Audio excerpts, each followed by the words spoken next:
Boa tarde a todas as pessoas que estão aqui. A gente vai ter uma reunião com um tema que é muito, muito importante para todos nós.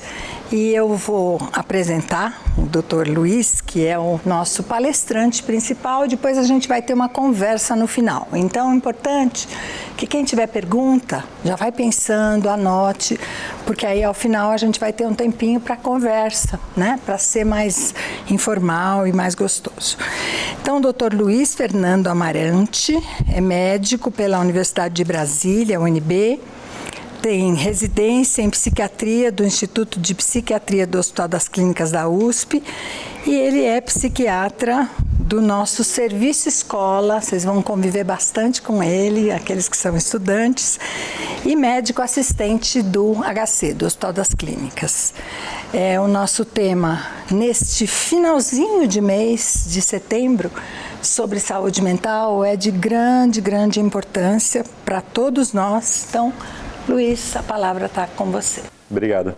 Pessoal, boa tarde. Eu sou o Luiz, fui convidado pela professora Roseli e a ideia é que a gente faça uma reunião mais participativa e mais dinâmica. Eu me programei aqui para, uns 30 minutos, trazer alguns dados interessantes e que despertem a curiosidade em vocês.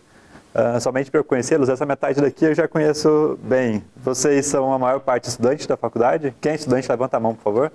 Tá, perfeito. Eu trouxe algumas pesquisas com os modelos diferentes de estudo. Qualquer dúvida sobre elas vocês podem me perguntar, mas acho que vão ser bem acessíveis. A professora Luciana vai me auxiliar e eu pensei em trazer na introdução alguma coisa de literatura, em vez de trazer alguns dados de noticiário. Vocês conhecem esse livro que chama Quarto de Despejo? É um livro que foi publicado em 1960, o relato da vida de uma mulher negra que morava na periferia de São Paulo. E eu trouxe aqui trechinhos de 2 dias dela, em que ela pensa em suicídio. Eu pensei em trazer esses trechos para a gente contextualizar, que é bem importante em saúde mental a gente entender quais são as condições de vida, de crenças, de fé, de comunidade em que ela está inserida. Nos 2, ela fala que cogitou o suicídio seu e dos filhos num dia que ela não tinha o mínimo, que era alimentação.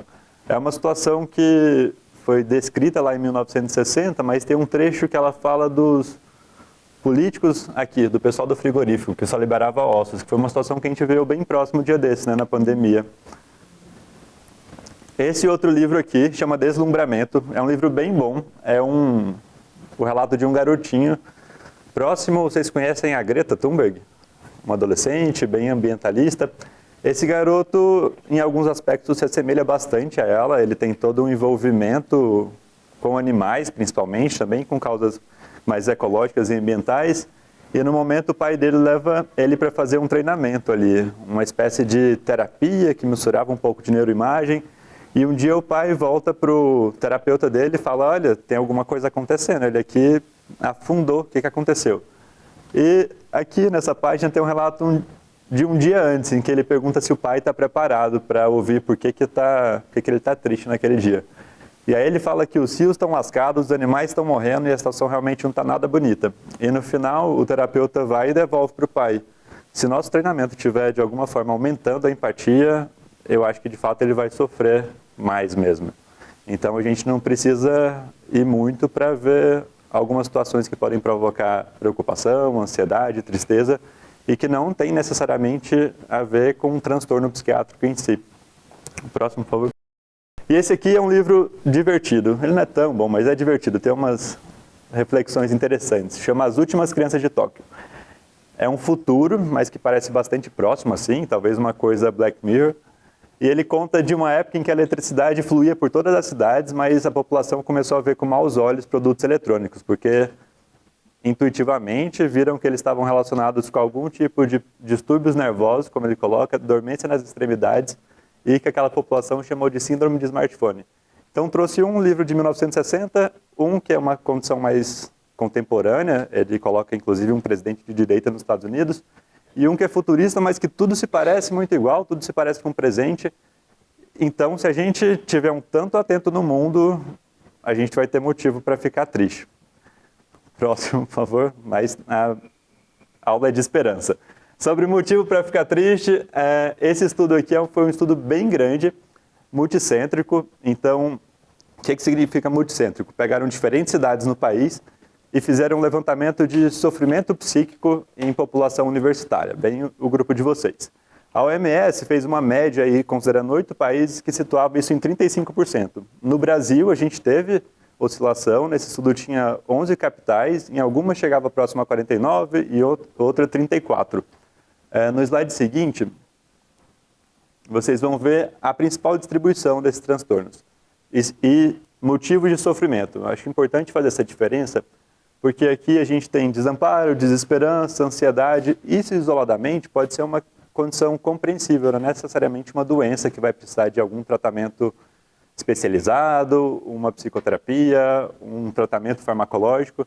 E esse dado final aqui eu trouxe para vocês é uma estimativa de maio desse ano do número de alunos que a gente tem no Mackenzie só aqui em São Paulo. Então, se a gente pegar algum dos indicadores mais baixos, já vai dar um número bem alto. Se a gente pensar 4% de 22 mil, já é bastante gente. Assim. Classicamente, em medicina, a gente divide, em medicina não, em saúde como um todo, a gente divide tudo que está ao nosso redor, os objetos, as relações, como fatores de risco e fatores protetores.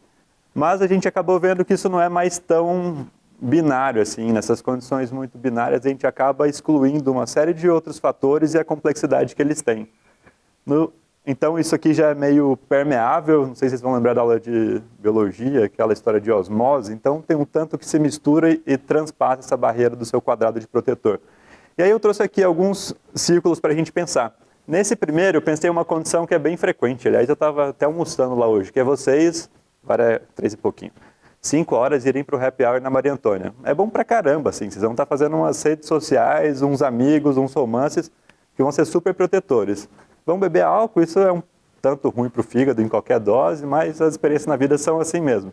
A próxima é uma outra condição que acho que vale a pena vocês se preocuparem, que eu fiquei pensando que é bem desse contexto de vida, que é sexo sem preservativo. Classicamente, a psicanálise dividia a vida entre procurar prazer e ser evitado o desprazer. Então, o sexo, naturalmente, a gente quer que esteja envolvido orgasmo, prazer, vai ser bom pra caramba transar sem preservativo, mas vai ser super perigoso, assim. A gente tem terapia antirretroviral, tem antibiótico terapia, mas acho que a gente pode evitar isso, então, com alguns cuidados. E, por fim, eu pensei numa condição, ainda retomando para 2022, sobre a vacina, assim. Então, se a gente for pensar, tem um tanto de desprazer, uma dor, uma reação esperada, nada daquelas reações bizarras de fake news que a gente ouviu durante a pandemia, e protetor é pra caramba. Então, inclusive, as coisas que a gente encara como fatores protetores tem um quê de dor, tristeza, as experiências na vida são mais complexas do que binárias mesmo. No slide seguinte, quando a gente pensa em saúde mental, o que dá pra gente fazer, que é o título dessa aula? A gente tem as várias modalidades de psicoterapia, a gente tem tratamento farmacológico, tem tratamento psiquiátrico que pode ou não envolver tratamento farmacológico, mas vocês têm acesso a essa discussão, slide seguinte, por favor, professora, numa aula que eu e a Aline, que é minha colega do Serviço Escola, demos na semana do Mackenzie de inclusão, e lá a gente discute quais os momentos de procurar psicoterapia, procurar atendimento psiquiátrico. Hoje eu estou aqui para falar com vocês sobre as outras possibilidades que a gente tem. O que mais vocês pensam que dá para a gente fazer? Além de procurar especialistas. Arrisquem sem medo, não vale nota, não vale nem... Uma rede de apoio. Boa. Algo mais? Pode ser da experiência pessoal. Fiz e deu certo. Pode ser jogar videogame, assistir Naruto, deu certo. Para mim é atividade física, esporte, musculação. Tá, bem lembrado. Bom, vocês já passaram por boa parte do que eu vou trazer aqui. Professora, pode ir para a próxima? Esse estudo aqui é um estudo grupo controle randomizado duplo cego. Vocês sabem o que é isso? Basicamente é o melhor tipo de estudo que a gente tem. A gente pega 2 grupos, ninguém sabe o que está acontecendo ali, os avaliadores dos parâmetros depois também não sabem, e a gente vai medir eficácia entre eles. Esse estudo foi feito com uma população acima de 60 anos, em que a gente randomizou um grupo, a gente não, os estudiosos lá, eu só trouxe para vocês. A gente randomizou um grupo que faria atividade física e outro grupo que usaria antidepressivos, os mais variados, inclusive os que a gente tem aqui no Brasil no SUS. Ao final do estudo, a gente tem um número bem menor nos dois grupos. Então, a gente vê que as duas modalidades de tratamento envolvem também, como eu falei agora há pouco, algum desconforto, efeito colateral, dificuldade para praticá-la. Pode passar mais um, por favor, professora? E eu quis colocar bem destacado isso aqui, porque a atividade física proposta no estudo não era tão extensa assim, nem extensa em duração, nem intensa em frequência cardíaca. Consistia em 2 vezes por semana a pessoa fazer atividade supervisionada por um profissional com duração de 1 hora. E os pesquisadores acompanharam essas pessoas por 6 meses. No seguinte, eu trouxe aqui para vocês alguns dados desse follow-up, desse segmento. Aqui a gente vai ter 1 mês, 3 meses e 6 meses de segmento. Esse RR aqui a gente chama de razão de chances. Como que isso funciona? Se tiver num ponto acima ou abaixo de 1, mas que não cruze, significa que isso tem diferença estatística. Se os valores oscilam entre abaixo de 1 e acima de 1, significa que não teve diferença. Vocês podem ver que nos 3 parâmetros, esse intervalo de confiança, que é aquele CI, está abaixo de 1 e acima de 1. Significa o quê? Dizendo de outro modo, que o nível de redução de sintomas foi o mesmo nos dois grupos, naquele que usou farmacoterapia com antidepressivos e naquele que fez atividade física 2 vezes por semana, atividade de, eles colocam no estudo, moderada intensidade. Isso vai para um cálculo da frequência cardíaca, a depender da idade, mas é tudo que eu imagino e acredito e quero que a maior parte de nós consiga. Né? Nem um maratonista, só fazer uma corridinha assim. Próximo. Aqui é uma outra apresentação, de uma forma acho que mais bonita e mais acessível. Né? Essa linha preta é o resultado, então vamos aqui. Aqui é uma percepção de saúde e de bem-estar, um questionário que foi aplicado para cada participante do estudo, acompanhado da linha de largada até os 6 meses.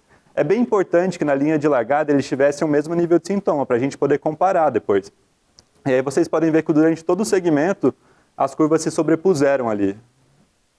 No slide seguinte, a gente tem para um outro estudo. Então, o que significa isso daqui e por que eu trouxe ele? Tá, aquele lá envolve atividade física, que vai ter uma parte aeróbica ali, eles misturavam um tanto de anaeróbico também, musculação, mas se o seu negócio não for correr, fazer bicicleta, esse aqui comparou atividade física aeróbica com alongamento.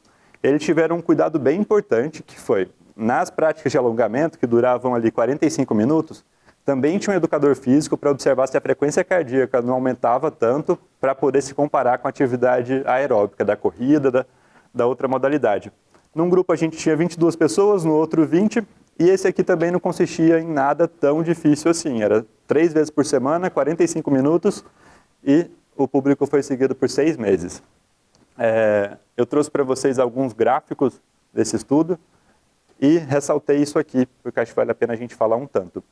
Todos os participantes que estavam nessas duas modalidades, nesses 2 braços terapêuticos, já estavam fazendo o tratamento padrão, psicoterapia e farmacoterapia. Por que eu destaquei para vocês e coloquei isso? Porque era o padrão para aquela intensidade de sintomas. Quando a gente pensa em um transtorno depressivo leve, em uma tristeza que não é um transtorno depressivo, a gente pode sim ter uma conduta observante. Mas quando é uma intensidade maior o transtorno, então a pessoa está com ideação suicida, começou a ter uma grande perda de peso, a gente vê que tem uma gravidade maior, a gente não pode só privá-la do tratamento, que a gente já tem um grande nível de evidência para propor outro. O Comitê de Ética, por exemplo, não aprova isso. Aqui, outra curva que sobrepõe, a linha preta contínua é daquele grupo que fez atividade física padrão, então, 3 vezes por semana. Perdão, padrão significa o quê? Padrão para esse estudo, que era o alongamento 3 vezes por semana.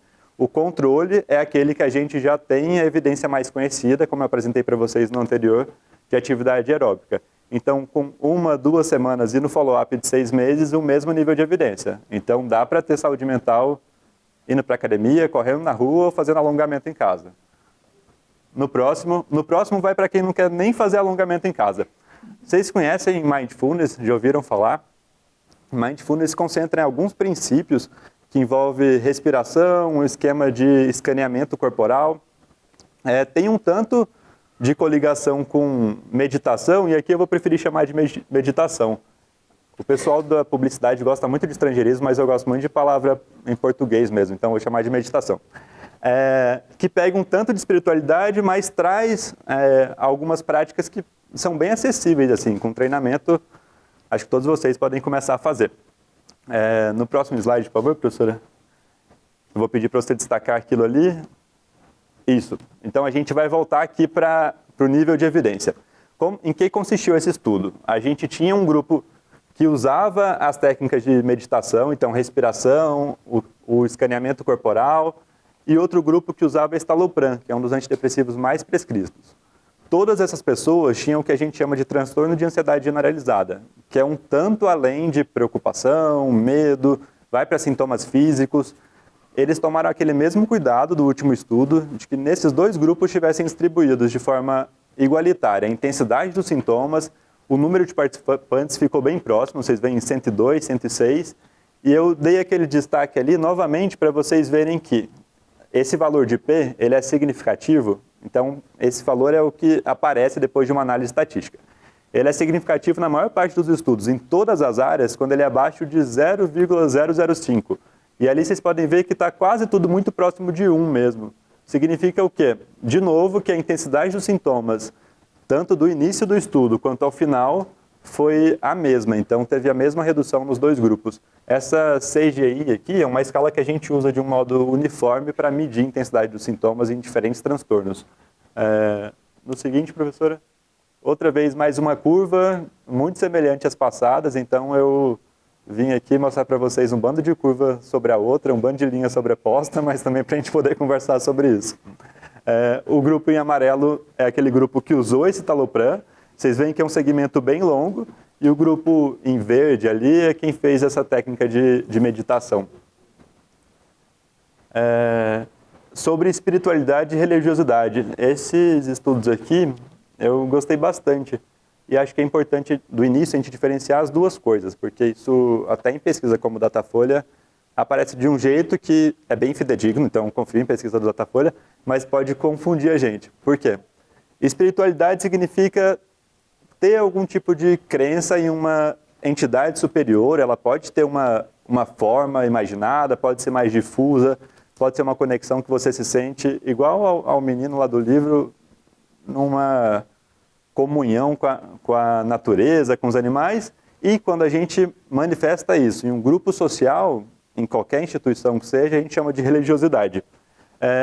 Os estudos nórdicos, principalmente, Noruega, Suécia, costumam ser bem grandes, porque eles têm um banco de dados bem robusto, então vocês veem que nesse estudo participaram quase 75 mil mulheres, e elas foram seguidas por 16 anos. É como se eles fossem no SUS, próximo ao nosso, e a cada ida esse dado fosse para uma tabela de Excel, e aí o pesquisador pode estar lá na universidade, puxar esses dados e fazer análise estatística dali. No seguinte, eu trouxe uma curva aqui de mortalidade. Está bem pequeno, mas eu vou falar para vocês. Essa curva mais escura e contínua aqui significa ou representa aquele grupo que tinha frequência em grupo de atividade religiosa menor a uma vez por semana. Então, ia 2 vezes no mês, ia 1 vez no mês. E esse outro grupo aqui que tinha frequência maior ou igual a 1 vez por semana.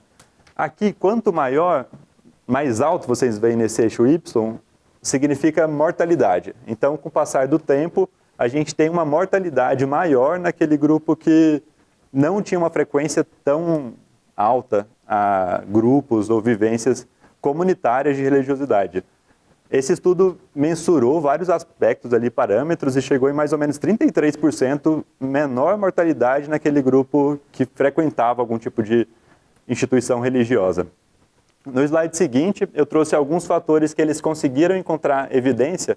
Então, de novo, aquele número estatístico ali, e eu vou destacar esses 3 aqui, que estão próximo de 0 mesmo, que agora mostra que nesse grupo que frequentava algum grupo religioso e no outro que não tinha essa vivência, tinha uma diferença bem considerável quanto a otimismo, tabagismo e sintomas depressivos. Então, algumas instituições trazem um combate maior a uso de substâncias, inclusive aí a nicotina.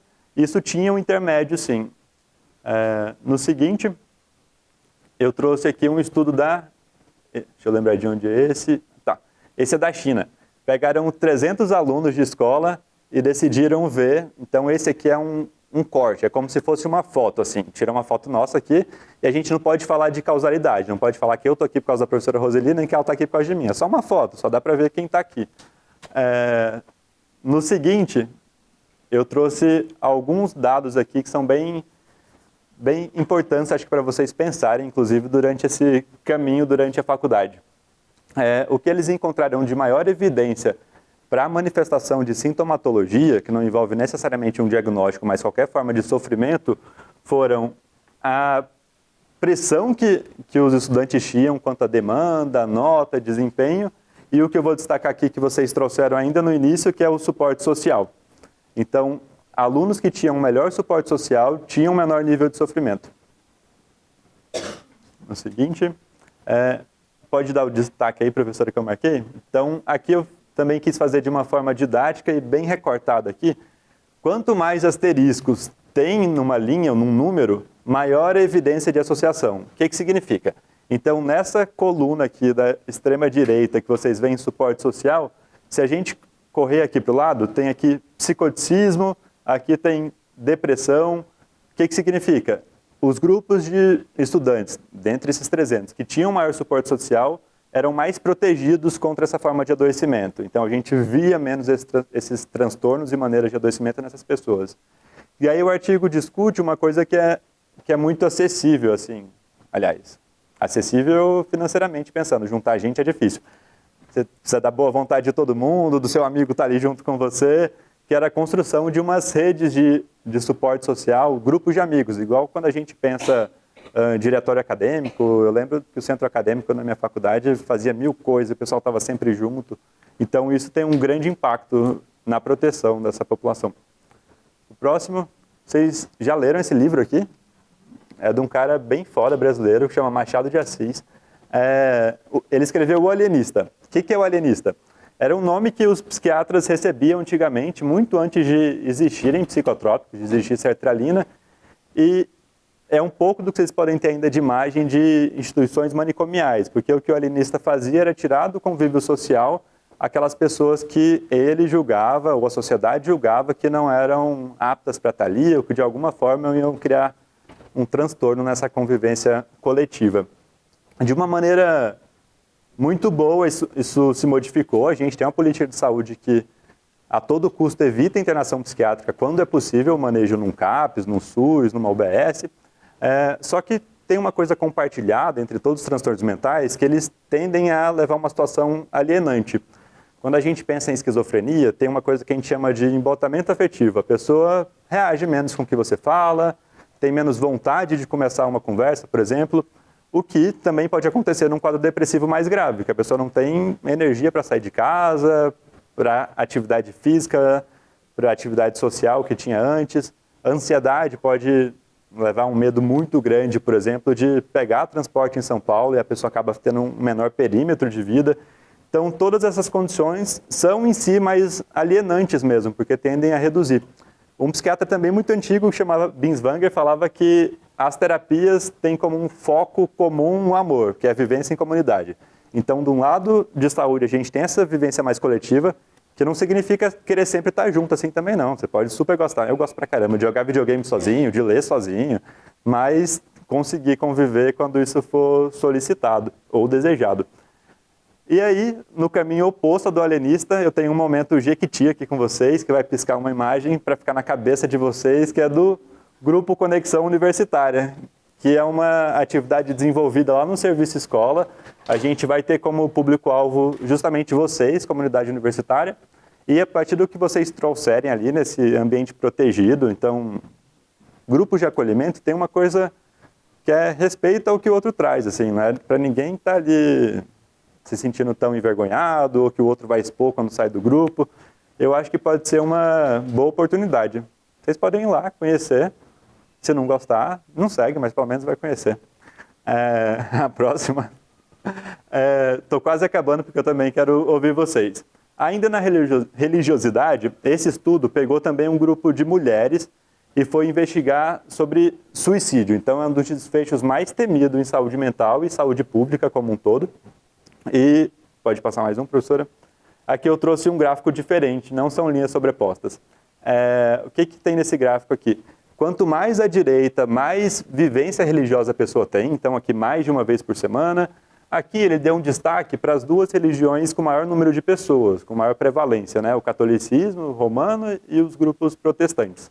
Mas aqui na curva em azul estão incluídas também várias religiões e manifestações de espiritualidade de maneira diferente. E nesse eixo Y a gente tem o número de mortalidade de suicídio para cada 100 mil pessoas. Então vocês podem ver que o grupo que nunca teve uma experiência religiosa tinha 7 vezes mais do que aqueles que iam uma vez por semana. No seguinte, eu trouxe isso daqui, mas eu ainda vou falar alguma coisa de suicídio. A gente está no finalzinho do Setembro Amarelo e uma das minhas professoras mais queridas, ela fala que a gente tem que falar de suicídio o ano inteiro, porque é uma coisa sabida, assim, acho desde a época do alienista, se brincar, é que quanto mais a gente fala de suicídio, mais a gente protege. Tem uma coisa que a gente evita, que é a divulgação midiática do suicídio. Como a situação se deu, como foi, uma imagem como se fosse um filme ou um roteiro, assim. Mas conversar com um amigo nesse grupo social, conversar com um representante do Proato na sua unidade, conversar com seus pais, são fatores protetores. A gente tem um tanto de estigma associado, mas suicídio é uma das formas de morrer que mais deixa um rastro de destruição. Então, às vezes, pode pensar que é muito difícil, vai dar um trabalho falar para o seu amigo um tema tão difícil assim, como ele vai fazer, mas em pesquisa com esse entorno, todos eles prefeririam ter conversado do que depois ter que conversar com a pós-venção, que é o que a gente fala. Eu trouxe isso daqui, vocês conhecem isso? Eu acho que eu estou meio antiquado às vezes. Eu acho que é um dos presentes mais divertidos que eu ganhei. Eu gosto muito de Lego, acho que serve um pouco como o Mindfulness ali para se concentrar. Eu gosto muito de seguir manual. Seguindo manual a gente clareia um pouco a mente. E eu fui pesquisar no site da Lego e o que tem de Lego hoje tem uma linha que chama Lego Dreams, que você monta uns bonequinhos, mas que são os sonhos de outras pessoas, assim. E quando eu era criança, isso daqui era livre. A gente montava do jeito que queria. Podia ser uma coisa bonita ou não, mas que fazia sentido para mim.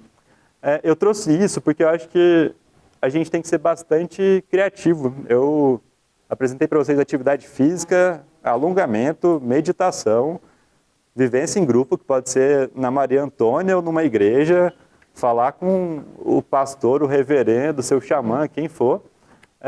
E aí vocês vão montar isso aí junto com quem está no entorno de vocês. O próximo, que é uma mensagem para casa, que é um resumo. Basicamente, tenham criatividade, arrumem um Lula Molusco, um Patrick, sua turma da final do biquíni. E é isso. Boa tarde. Acabou.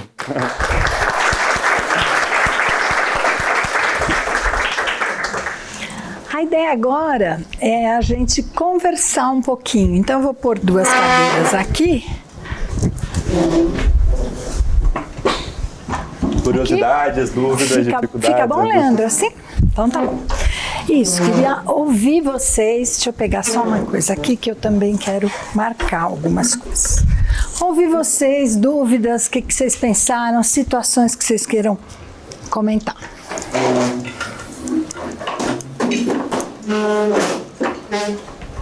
Pois não.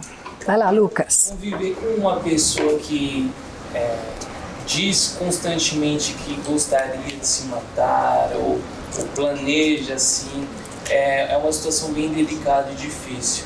Como propor qualquer uma dessas eventuais atividades para uma pessoa que, entre aspas, já desistiu dela? Eu vou repetir a sua pergunta, porque como você está sem o microfone, é isso, Leandro, né? Senão a gente ouve só a resposta e quem vai nos ouvir não vai saber a pergunta. Então, o que o Lucas disse foi que a gente conviver com uma pessoa que vai dizendo que quer se matar acaba afetando a saúde mental de quem está perto, provavelmente também, né? Como é que a gente pode, então, passar alguma informação, é isso? Para a pessoa, numa situação de ajuda, Luiz. Tá.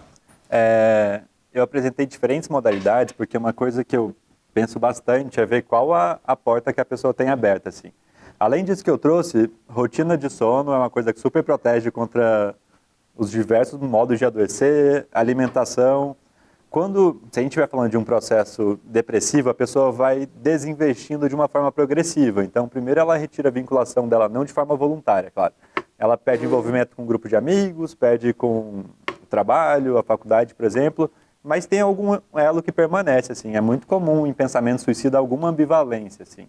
Ah, tá muito ruim, igual a Carolina Maria de Jesus, a gente não tem comida, vou me matar, mas tem meus filhos aqui. Então, acho que quem está perto de você, se for uma pessoa bem íntima, possivelmente você vai ter uma estrada junto com ela para saber o que é valioso para ela e ver aquilo ali onde permanece ainda. Então, acho que é um caminho para falar. Outra coisa é insistência, assim. Tem mensagens que só entram quando a gente repete ela por várias vezes, assim. Pode ser estudar para a prova também, só entra na sua cabeça quando você lê várias vezes o negócio. Então, acho que veria por onde parece mais acessível, assim, que a pessoa vai se assustar menos. Por vezes, falar, vamos no psiquiatra comigo, assusta um monte a pessoa. Acho que por um tanto de histórico, assim mesmo. Mas se você chamar para ir para academia, chamar para ir para algum lugar, acho que já pode ajudar. E suicídio pode estar ali concorrendo com uma das categorias, uma das possibilidades de desfecho de vida, e por vezes a gente vai tentar construir um outro projeto de vida em paralelo. Antes mesmo dela abandonar isso do suicídio, ela vai construindo um outro, e aí é uma ao mesmo decisão tempo contínua. Interessante. Você falou uma coisa interessante agora há pouco, e o Conselho Federal de Psicologia, a maioria daqui são estudantes, daqui a pouquinho psicólogos, o Conselho fez uma campanha que era cuidar da saúde mental de janeiro a janeiro. Porque é isso, né? Em setembro fica muito foco nessa questão, mas a gente sabe que as pessoas têm ideação suicida em qualquer momento. E uma coisa que eu ouvi há pouco tempo, Luiz, me assustou um pouco, foi alguém dizer, é melhor, o que é falado muito em setembro produz mais suicídio. O que você acha disso? Eu acho que é notícia falsa, usando bom português. Mentira. Esse é o nome da coisa. Além disso, eu estou pensando aqui, o que mais você pode ter de estratégia para abordar essa pessoa, para conversar com ela. A gente, em terapia, muitas vezes usa o vínculo como uma forma de trazer o paciente, assim. Isso vai sendo construído. Se você já tem esse vínculo com a pessoa, é muito bom. Como técnica, em algumas situações, a gente faz o que a gente chama de plano de crise, assim. Então, se o risco de suicídio está muito grande, a gente tem que criar um sistema de proteção para a pessoa justamente dar seguimento, assim, olha, tá, você trouxe um monte de queixa diferente, a gente vai tentar fazer sua vida melhorar, mas primeiro eu preciso que você venha na próxima consulta. Se você se matar, isso não vai acontecer. Então, como que a gente te deixa vivo até a semana que vem na próxima consulta? Então, faz um plano de crise e aí com quem está ali. Pode ser namorado, namorada, família, vizinho. Muito bom. Quem mais pensou alguma coisa? Olha lá, Luciano. Primeiro, obrigada. Eu não sou da área, então, muitas coisas que você mostrou não tem muita intimidade. Mas eu achei muito interessante essa ideia da rotina do sono e da alimentação, porque a gente sabe que os alunos, eles vivem, muitas vezes, rotinas bem atabalhoadas, e eles não conseguem ter essa rotina básica que é de se alimentar, de ter o sono, e isso vai implicando em muitas outras coisas que às vezes chegam lá na ponta. Isso é uma questão. A outra questão é um pouco nessa linha, Será que o Setembro Amarelo acaba anunciando demais a questão? Mas como que as redes sociais também acabam fazendo um desserviço, ou de certa forma mostrando e divulgando formas de se chegar lá. Isso no transtorno alimentar, isso em várias áreas. Eu queria que você comentasse. Sim. Então, professora Luciana, do curso de arquitetura, que é representante do PROAT lá na arquitetura, fala sobre 2 comentários, O primeiro, a questão do cuidado físico, acho, Luiz? Sono, alimentação, como equilibrar isso na vida estudantil, que não é fácil, e acho que também, vou completá-lo, a questão socioeconômica envolvida nisso, muitas vezes. E a outra questão é sobre as redes sociais. Em que medida as redes sociais, de alguma forma, podem incentivar, provocar ou expor quase como um ato de heroísmo? Tá. Num daquele estudo que eu trouxe da China, ele coloca que uma das condições mais atreladas à sintomatologia, principalmente ansiosa, era uma alta exigência do aluno. Então, tem alguns padrões de personalidade que a pessoa tem uma cobrança maior, vamos falar assim. E eu também me lembro de na faculdade, eu, algumas vezes, uns colegas mais do que eu, encurtarem a noite de sono, saltar o almoço para estudar, ver aula. Igual, isso lá eu já me incomodava, quando um colega faltava uma aula para poder estudar para a prova. Eu falei, nossa, mas depois ele vai estar devendo isso daqui, onde é que ele vai arrumar? Então, acho que nessas noites de sono perdidas ou refeições saltadas, a gente acaba pagando no prazo, assim, parcelado. E as coisas parceladas vêm com juros, vêm mais caras, né? Por isso que eu acho que, próximo do que é para dermatologia ali, a gente tem um sinal bem pequeno, uma pinta, a gente vai lá, idealmente. Fala, olha, essa pinta aqui é uma pinta de sol ou é um melanoma? Ajuda bastante do que quando essa conta no prazo já está bem alta. Sobre redes sociais, eu tenho que declarar de largada que eu tenho um conflito de interesse forte, não sou pago por nenhuma delas, até porque eu odeio elas. Não tenho nenhuma rede social, porque a gente viu que rede social serve muito, ou é o que mais repercute notícias trágicas, polêmicas, as mentiras, igual a professora Roseli citou uma agora há pouco, do Setembro Amarelo e tal. E nessa condição mais alienante, às vezes a pessoa pode ficar com um mundo mais constrito. Lembro que no serviço de escola teve um paciente que me pediu um tempo para pesquisar um remédio antes de fato começar a usá-lo, tirei algumas dúvidas dele. E aí ele falou que, mas eu vou nos blogs e leio. Eu falei, tá, mas você já está indo onde o pessoal vai falar mal, assim. Então, eu não sei se tem mais ou menos, então, em questão de prevalência, mas eu sei que os mais divulgados, ou que aparece primeiro em questão de mídia social, é o que tem esse tom mais trágico, assim, do negativo, é o que chama mais atenção, né? Eu descobri dia desses que, em setembro de 2001, o IG, na minha época tinha um site que chamava IG, que era um portal de notícias. Ele tentou criar o Dia das Notícias Felizes. E viu que era muito difícil isso, o pessoal não ficava lá no site, não consumia. E aí, nesse setembro de 2001, esse Dia da Notícia Feliz ainda foi o 11 de setembro. Eles falaram, não dá para manter a notícia feliz, o mundo se explodiu, vai ter que ser isso. E aí invadiu. Acho que isso é bem marcado do quanto coisa triste invade mais as redes sociais.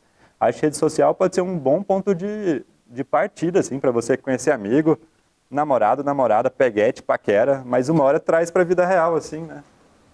Aquele povo, e aí conversa, assim, minha sertralina bateu mal em mim, mas a minha já melhorou. Então, assim. A gente tem feito uma prática, né, de boas notícias de educação. Então, toda aula, algum grupo traz uma boa notícia. Legal. Porque tem muita má notícia, e má notícia a gente já tem muitas, então a gente tem feito boas notícias, né? Legal. O que mais? Perguntas, comentários, tem ali.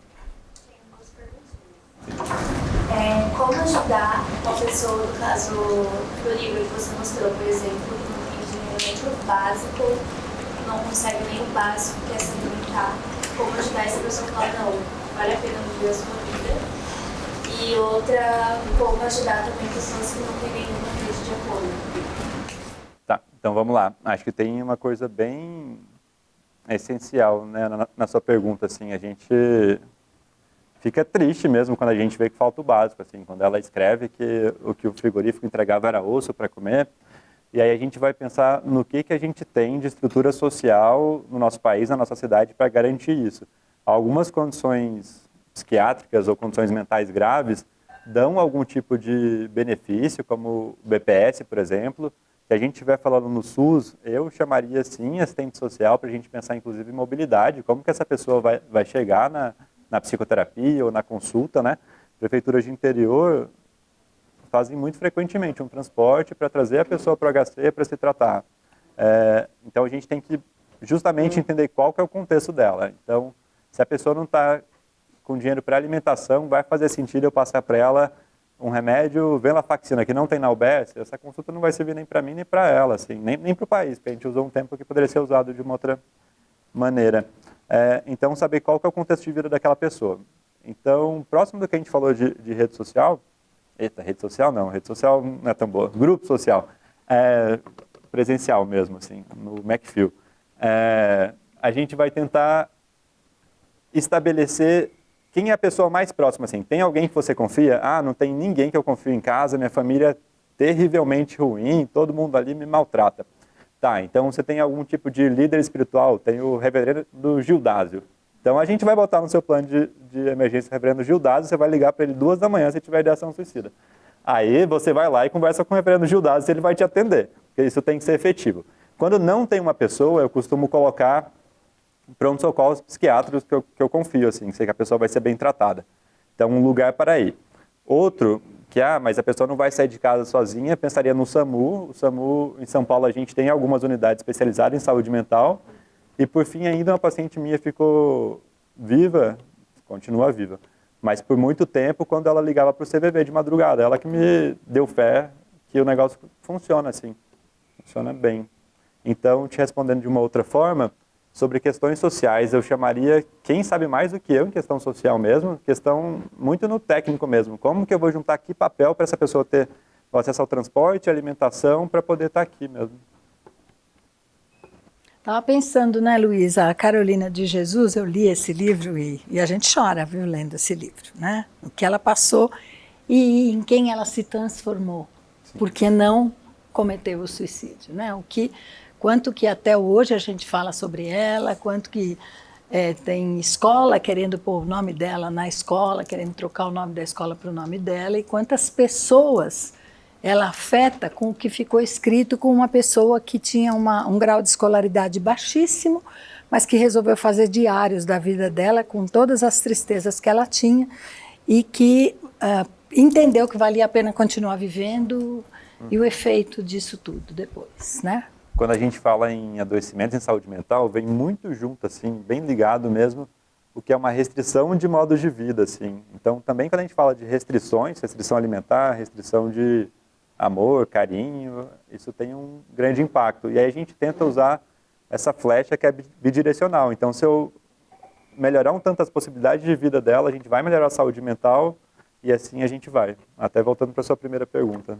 Se a pessoa não tem caminho nenhum para ir, vamos procurar algum ou tentar organizar essa rede para daí... E às vezes a gente começa com uma rede que pode ser... Tem um termo da fenomenologia que chama de autenticidade. Pode ser uma rede pouco autêntica, assim. Eu posso nem ser sertanejo, mas meu grupo aqui é de sertanejo. Depois eu vejo se eu gosto de pagode. Quando eu estiver melhor, eu mostro Ludmilla para alguns deles e assim vai.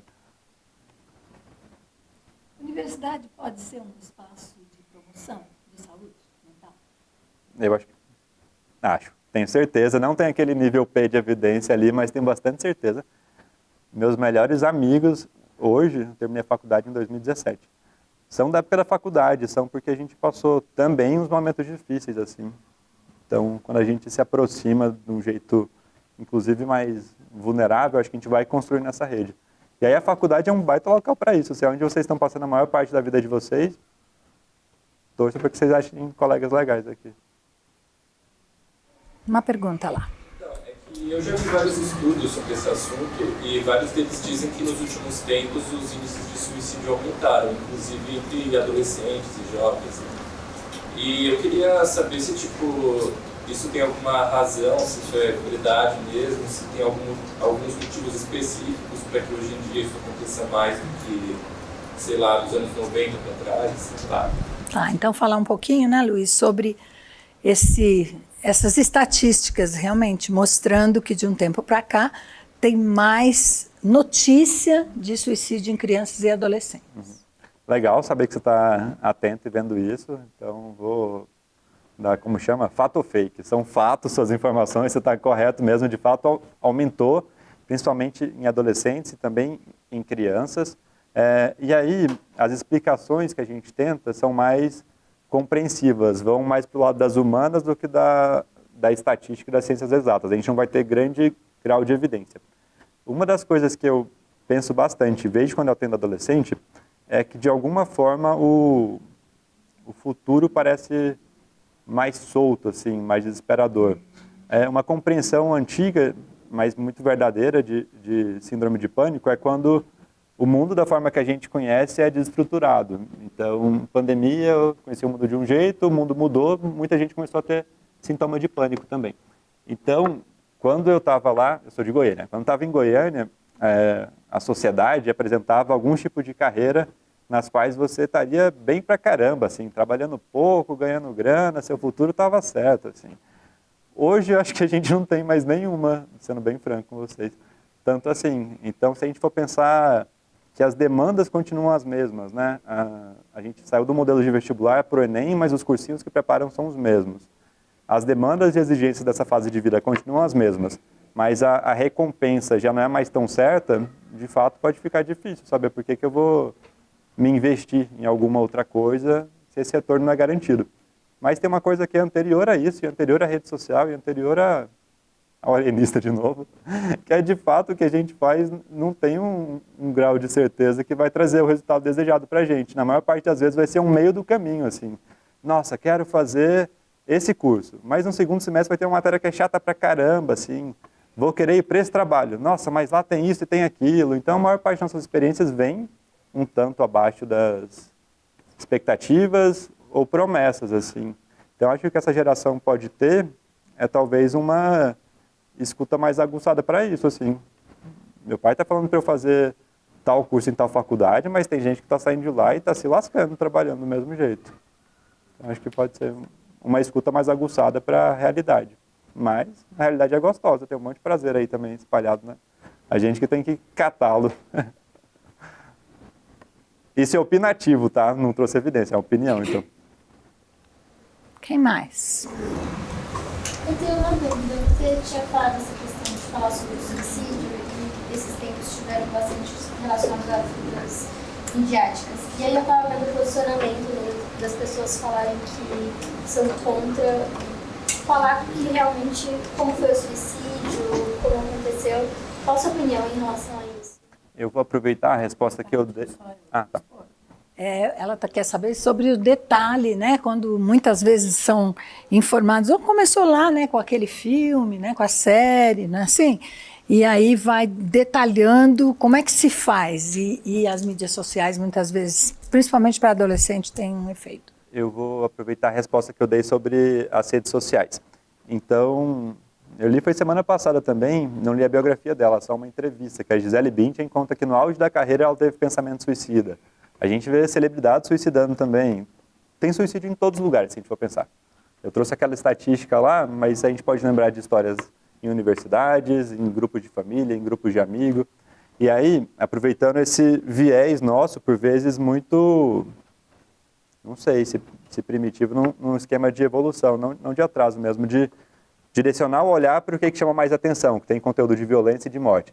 Se a gente lê uma notícia que começa com a pessoa é assim, assim, assado, uma descrição, e depois vai para muito minuciosamente, como Stanley Kubrick, para a cena do suicídio, isso chama muita atenção visualmente, imaginativamente. Então, acho que quando essa descrição da imagem toma o foco, a gente perde tudo que está no entorno. A motivação, o contexto de vida, quem tentou ajudar, o que deu certo e o que não deu, sendo que isso é a informação que de fato vai proteger mais. Então, é sim censurado essa divulgação imagética assim, do suicídio, mas é muito frequente a gente ver entrevistas mesmo, igual eu falei da Gisele. Por que a entrevista é aprovada? Porque aí a gente vê que dá para falar e de um jeito que tem maior resultado.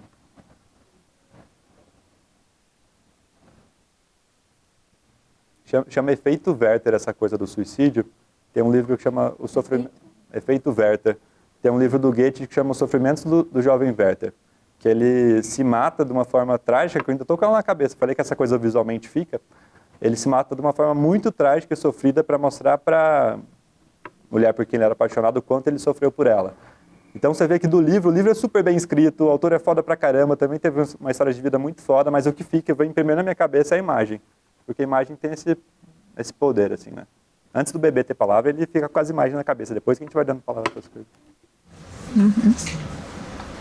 Se alguém for perguntar, acho que ele vai perguntar. Eu queria saber numa questão sobre transtornos mentais, se há algum tipo de transtorno ou de personalidade que tem um índice maior de suicídio. Por exemplo, depressão, borderline, esquizo. Tá. Algum transtorno que tem um pouco mais de probabilidade de evoluir para suicídio, é isso? Perfeito. É isso, Lucas? Quando a gente fala de transtorno de personalidade, a pessoa tem uma personalidade igual eu, igual você, igual a professora Roseli, igual todo mundo aqui, só que o transtorno de personalidade é uma fixação naquele modo de ser. Como assim? Eu, para vir para cada aula, eu sou eu, mas tenho que me organizar de algum jeito para comunicar com vocês. Quando eu vou para casa da minha família, continuo sendo eu, mas eu me reorganizo para falar com eles. Nos transtornos de personalidade, a pessoa tem essa dificuldade dessa reorganização. E aí a gente vai vendo que por várias vezes rompe, não encaixa, no trabalho, no relacionamento. Então, sobre números de tentativas, em transtorno de personalidade borderline, o número de tentativas é maior, mas em letalidade, ou seja, o desfecho mortalidade por suicídio, o transtorno bipolar tipo 1 é maior. Luiz, parabéns, Valeu. Mestre, pergunta um pouco espinhosa a respeito da medicalização. Se você acha que hoje, não só a psiquiatria em si, mas há um incentivo à medicalização, não só em condições que o sujeito de fato precisa, mas em momentos da vida em que ele está passando por questões diversas, dificuldades, vulnerabilidades, precise de um apoio que não seja necessariamente medicamentoso. A pergunta é, você acha que existe, de fato, a própria psiquiatria, né? Você psiquiatra, tem promovido isso de alguma forma, a mídia, a sociedade, de modo geral, tem buscado resolver os problemas de forma mais imediata? Isso tem acontecido? Sim, acho que incluiu a coisa... Posso falar? Claro. Porque aí fica Tô gravado? atropelando. Não, sem problema. A pergunta é sobre medicalização, né? E a psiquiatria, a farmacologia, né? Trazendo muitas vezes para o remédio aquilo que é questão da vida como sendo um transtorno mental. Uhum. Mais ou menos isso, Eu né? acho que tem quase como num romance o interesse dos dois lados, da sociedade e de alguns grupos da psiquiatria. Da sociedade porque, sim, a gente vive essa coisa do imediato, ou da potência infinita, né? Você falou de jovens, é aumentado o número de jovens que usam Viagra para transar como se fossem... Como se fosse necessário nesse momento? Como se fossem imbrocháveis, sempre tão prontos para transar, ou de usar Venvance como nunca se cansassem, ou de usar Zolpidem como se não levasse um tempo para dormir, como se a gente não pensasse alguma coisa da vida antes de dormir. Então tem isso. E aí é frequente a busca por, eu tenho TDAH porque passou o carro da pamonha e eu parei de ler o livro que eu estava lendo. Eu não consigo... O carro da pamonha não consigo lidar com as pessoas, então devo ter autismo. Ou pode ser difícil pra caramba mesmo lidar com as pessoas. Então, sim, tem uma busca por um diagnóstico. E isso tem um cara que escreveu também nos anos 60, que ele fala da cultura do narcisismo, que é uma tendência da gente delegar para técnico questões que não são técnicas. Então, a gente delegar a educação básica para professores primários, e delegar questões que não são de saúde para médicos, assim. E se do outro lado a gente encontra alguém que não consegue explicar, indo para o pronto-socorro dá muito mais trabalho explicar para a mãe por que você não vai pedir um raio-x e passar antibiótico, que é viral, do que só passar um antibiótico. Então, se do outro lado não tem tempo pelo modelo organizacional da rede de saúde, se o tempo de atendimento no SUS vai ser de 20 minutos, o colega vai gastar 15 minutos para explicar isso. Então, como que vai ser? Então, tem sim um abuso, por vezes com a chancela de médicos, por vezes não, porque as pessoas também podem comprar esses medicamentos. E acho que reconhecer que tem questões que não vão ser médicas. A Ana citou o caso de uma dificuldade social, a pessoa pode estar profundamente triste, ter uma ideação suicida igual a Carolina, mas que pode não ser uma depressão, pode ser uma coisa que não vai ser o médico ou a fluoxetina que vai resolver. Assim. Tem estudo que mostra o uso de inibidores seletivos, que é um tipo específico de antidepressivo, em população saudável. E aí o que tinha era uma menor variabilidade, assim. Então, ela ficava um pouco menos triste, um pouco menos irritada. Tem uma coisa que eu, por vezes, acredito mais, às vezes eu duvido, que a gente chama de transtorno de adaptação. Mas toda adaptação é um transtorno mesmo. Assim. Mudar de cidade, nossa, é um transtorno só. Mudar de trabalho, outro transtorno. E aí nem sempre vai ser coisa médica, assim. E como a gente está falando de uma especialidade que envolve vivências e emoções, coisas que a gente está na vida sentindo o tempo todo, pode ficar mais confuso. Onde é que é questão médica, onde é que é questão de... Da vida. Vida, de estar vivo, né? Da vida. Estar vivo... E mais? Alguma? Pois não. Boa tarde a todos e todas. Meu nome é Cristiane, eu faço parte da equipe 4. E por isso gostei muito de ouvir. E na realidade são mais uma pergunta e um comentário. Né? Quando o senhor estava apresentando os estudos, eu vi que os estudos estavam falando sobre a importância das atividades físicas, o alongamento, a questão espiritual, viver em grupo, a espiritualidade, ou seja, ficou muito claro a importância das relações, não a questão individual.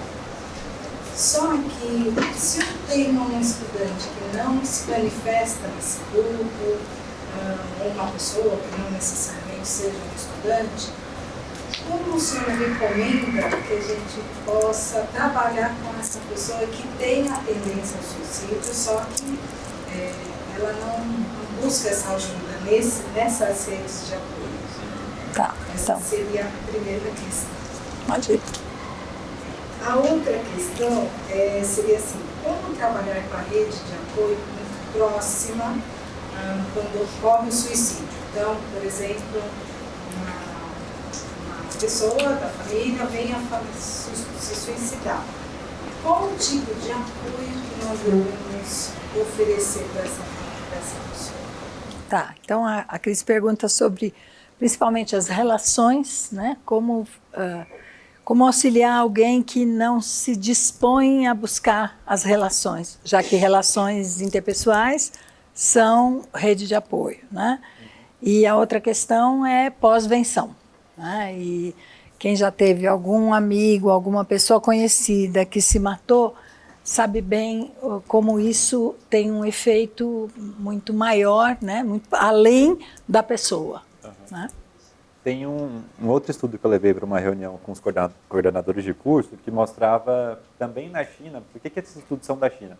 Lá os professores têm uma figura simbólica muito grande que eles são os mestres, mentores na vida das pessoas. E é um ponto de referência muito acessível que o estudante vai. E aí, perguntado para os professores qual era a principal dificuldade para eles acessarem os alunos, eles falavam que era um gap, assim, uma falta de treinamento ou de conhecimento.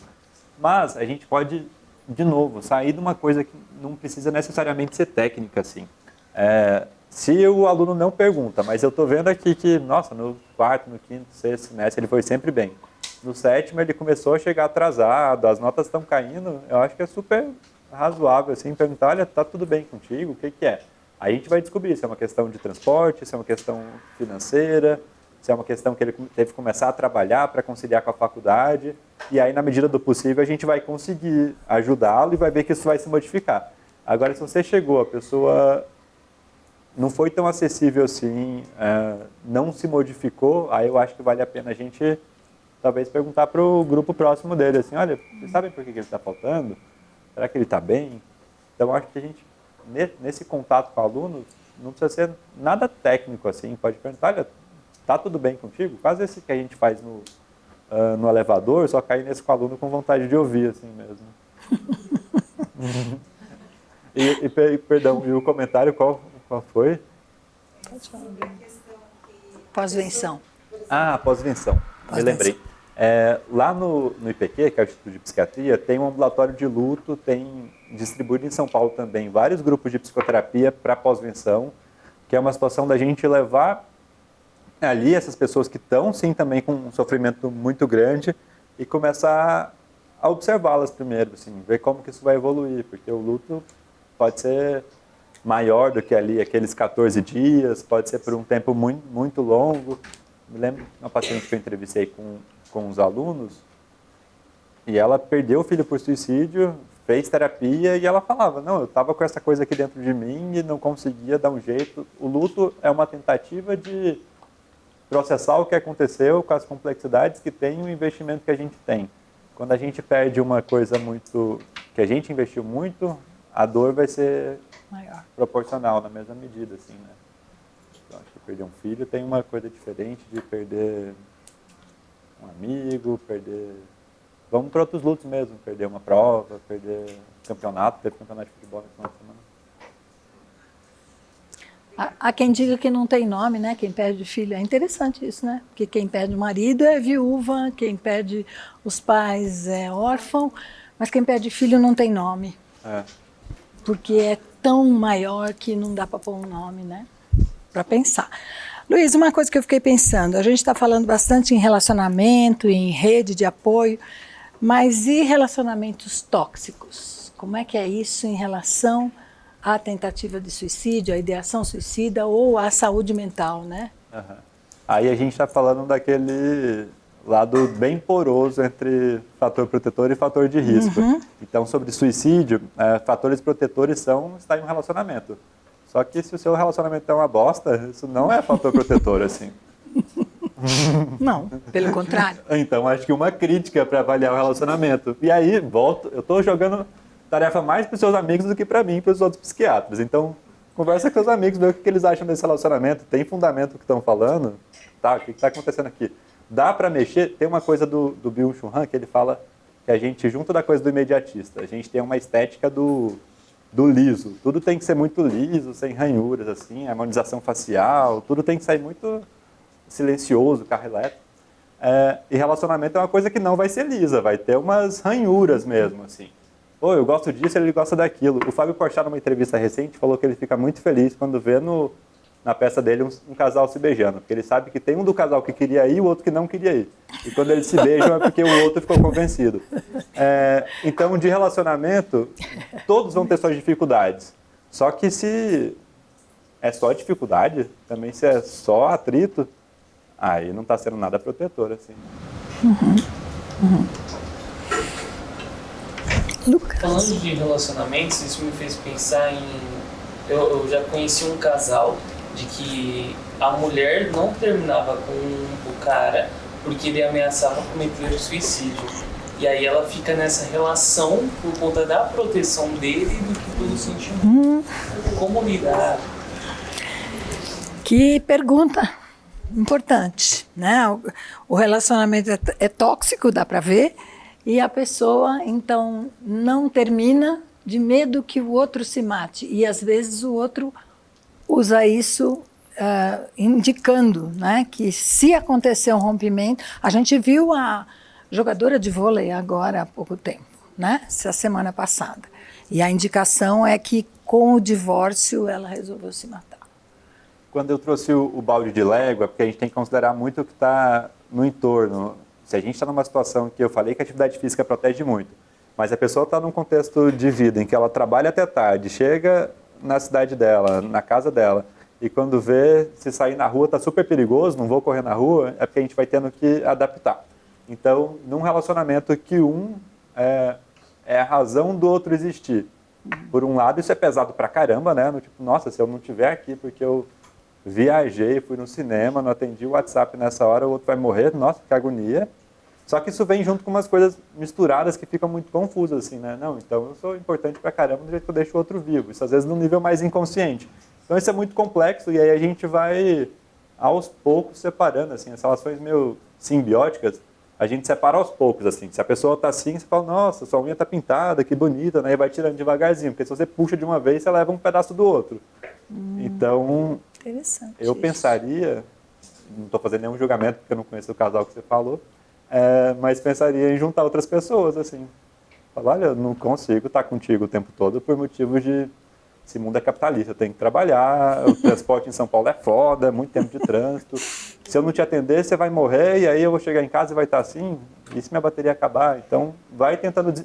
Muitas vezes, em psiquiatria, a maior parte do trabalho é psicoeducação, é a gente tentar desenvolver alguma crítica do mundo da pessoa do que fluoxetina. Que bom ouvir isso de psiquiatra, você não tem noção. Muito bom. Né? Porque a gente tem visto que essa não é o pensamento homogêneo da psiquiatria, né? Quando aqui no Mackenzie a gente recebe muitas vezes indicação de profissionais da psiquiatria para situações que você fica pensando, será mesmo? Né? Como é que o estudante não aprende a lidar com algumas coisas pelas condições da vida, ao invés de um medicamento que muitas vezes é quase um álibi, né? Então eu tenho isso e eu tomo isso, então eu preciso de uma coisa específica na universidade. A gente tem vivido isso no Proato com muita intensidade, a minha equipe está aí, né? O Drauzio, na semana passada, deu uma entrevista bem bonita, falando que é um tanto de técnica com um tanto de arte, ou da criatividade mesmo. Então, se eu ficar agarrado naquele nível de evidência que fluoxetina é o melhor remédio, a pessoa está me falando que está vomitando com fluoxetina, vou ficar aqui brigando, não, mas é o melhor, não, mas estou vomitando, mas tome. Aí não vai ser chato para todo mundo.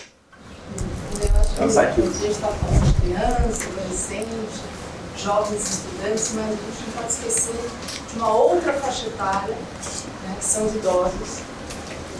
Né, e que isso também, né, não sei se o colega viu, mas também tem um número grande, né, de suicídio nessa faixa etária. E acho que é justamente uma faixa etária que, assim, o que vem pela frente? O que eu ainda tenho pela frente? Né? Então, o que você queria dizer sobre isso? Falar um pouquinho sobre os idosos, né? Os idosos que vão perdendo o sentido da vida. Uhum. Aquele primeiro estudo de antidepressivo e atividade aeróbica era em população acima de 65 anos. Em idosos, a gente, por vezes, acumula condições clínicas, né? Pressão alta, diabetes.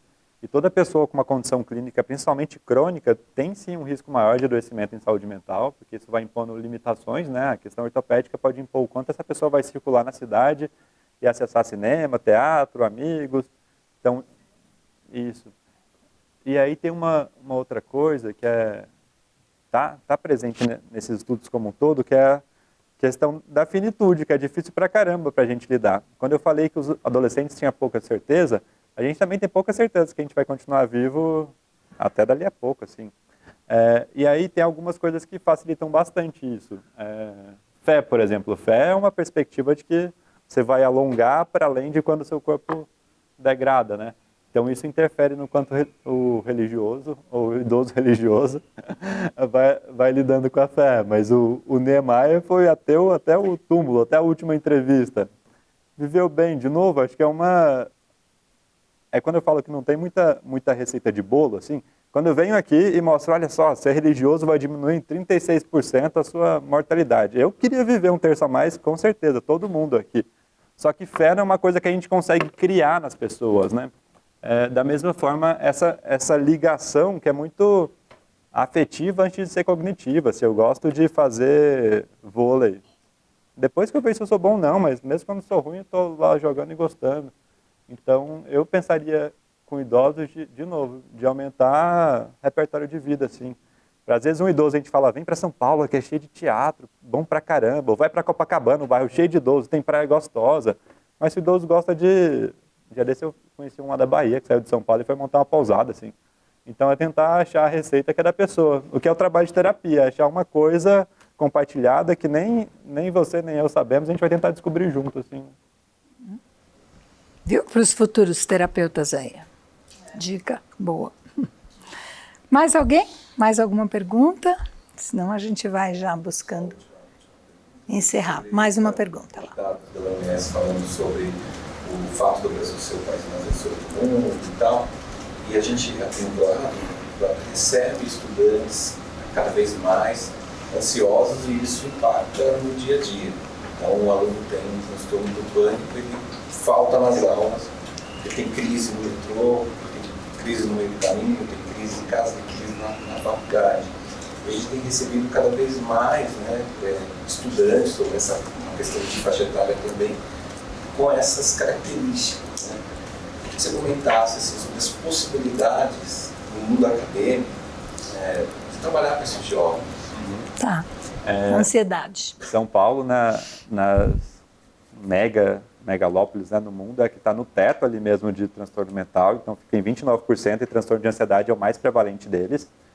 Quando a gente fala de pânico, a gente pode pensar, por exemplo, também, umas fobias de lugares cheios podem ser absurdamente restritivas aqui em São Paulo, né? Se eu tenho fobia de ficar no metrô, no elevador, no ônibus, no carro, no trânsito, fica dificílimo circular na cidade.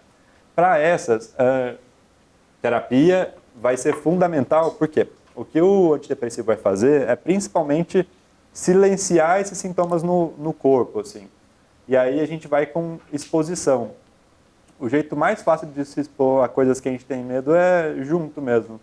Então, se nos primeiros dias vai acompanhada por alguém no metrô, então eu pensaria da gente acompanhar.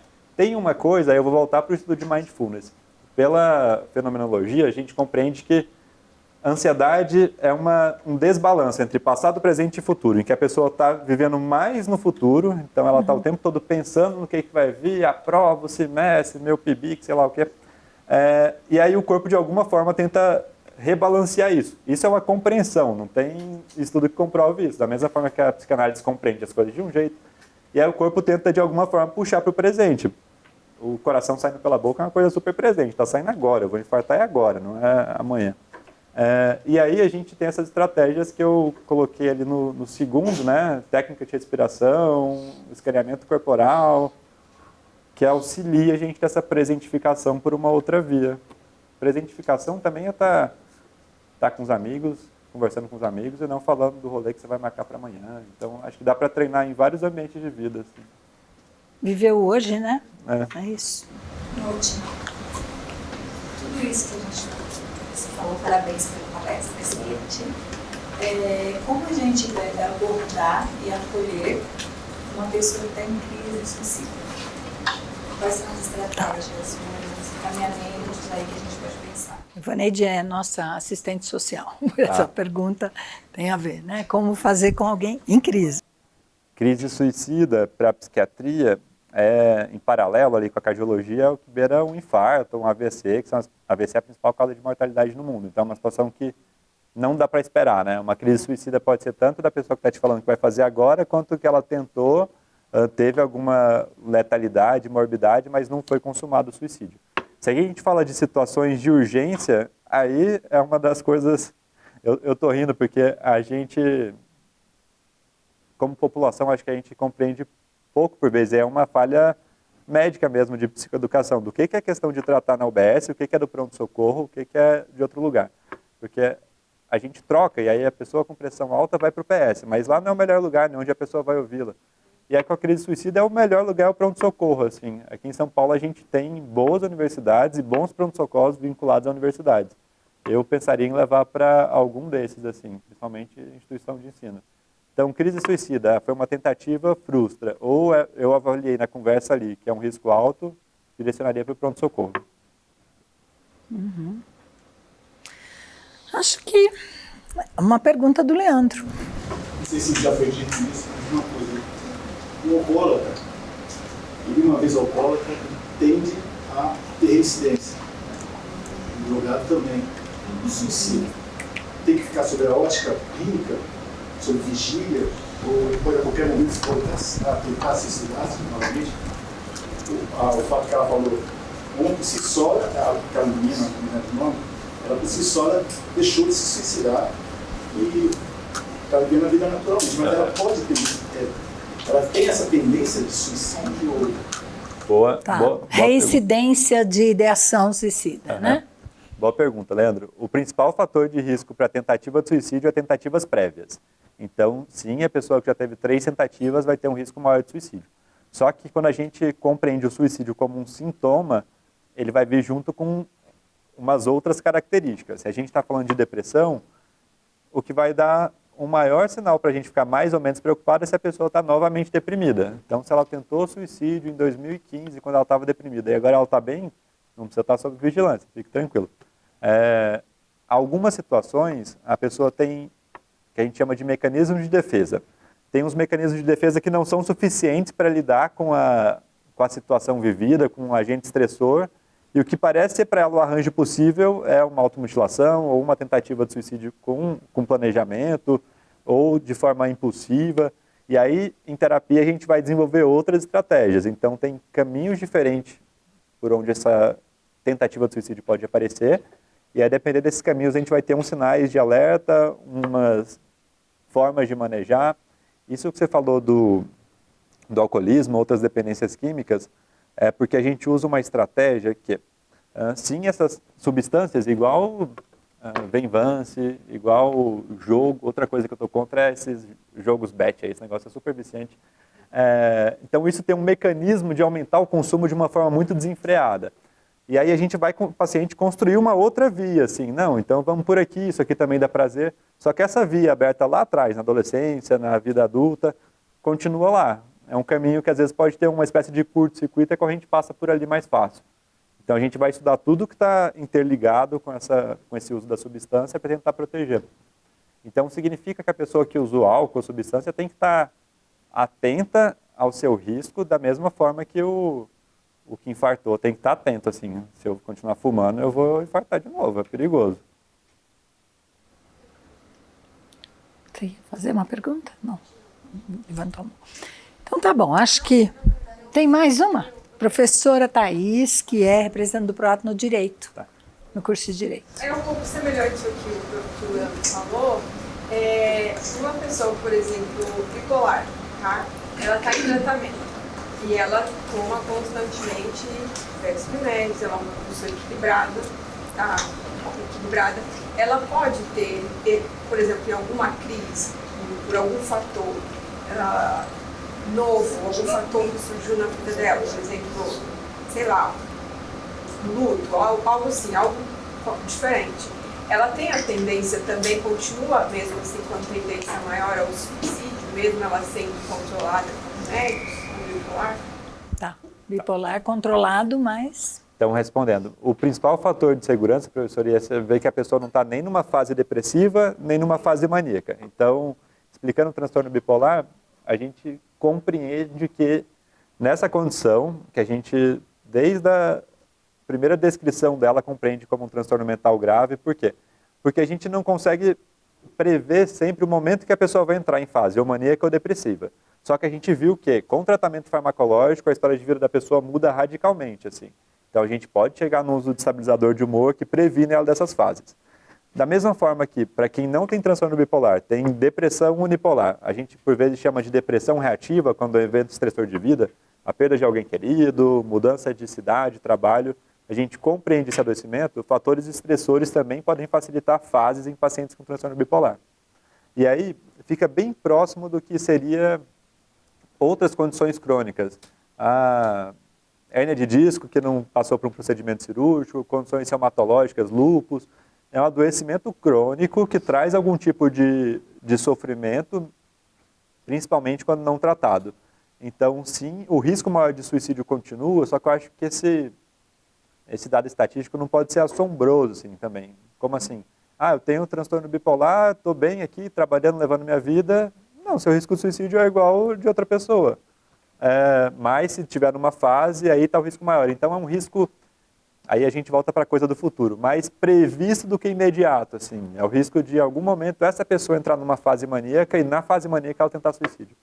Mas quando em eutimia, ali equilibrado, vida que segue, aproveitar a vida. Ok, acho que... Quero agradecer muito, Luiz. Acho que a gente conversar sobre essas coisas, e meus estudantes de psicologia, esse é um tema que a psicologia tem que se haver também, né? E jovens com colegas, com situações que às vezes a gente vive no cuidado mútuo, na importância, né, do cuidado mútuo. Então eu penso que foi um tempo de parar para pensar sobre isso e para se ver de alguma forma implicado também, seja como estudante de psicologia ou não, tá? Então, queria te agradecer. Obrigado, gente, foi bom. Muito obrigado pela presença, espero que vocês tenham aproveitado esse tempo que vocês usaram aqui e a gente se vê por aí.